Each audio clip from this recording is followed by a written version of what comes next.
Yeah, ladies, one of the experiences I've never really forgotten as a very young widow, you know, I think I was just months into widowhood then, is this, you know, um, I needed to change my children's school because it was very far from the house, you know.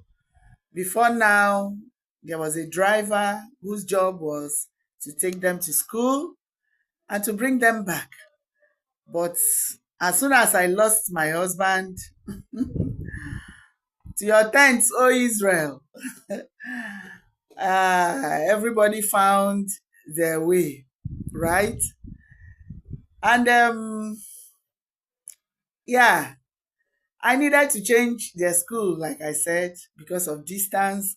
I wanted to put them in a school that they'll be able to, walk from the school to the house because I couldn't manage going for all the long school run.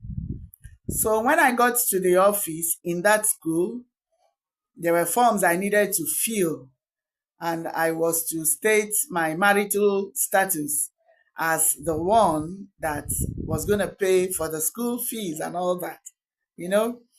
And so I saw Mr., Miss, Mrs., Madam, widow, widower, and all. Wow.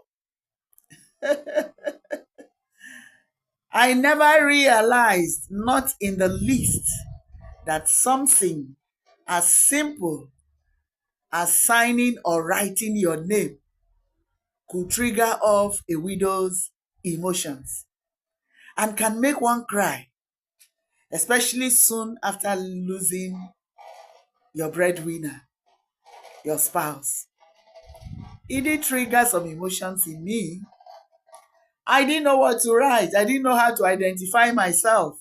I didn't know whether to write that I'm a widow, whether to write that I'm a Mrs. or a Miss or a Madam. And in that moment, I was confused. I was still living in denial. I hadn't come to terms with the fact that I had actually become a widow. It was difficult for me to accept that fact. And so at that moment, I was ruminating in my heart what to write. What to write. Okay. At the end of it, I ended up putting down Mrs. But it really worried me for a very long time. Sometimes you need to do one or two official things and you need to identify who you are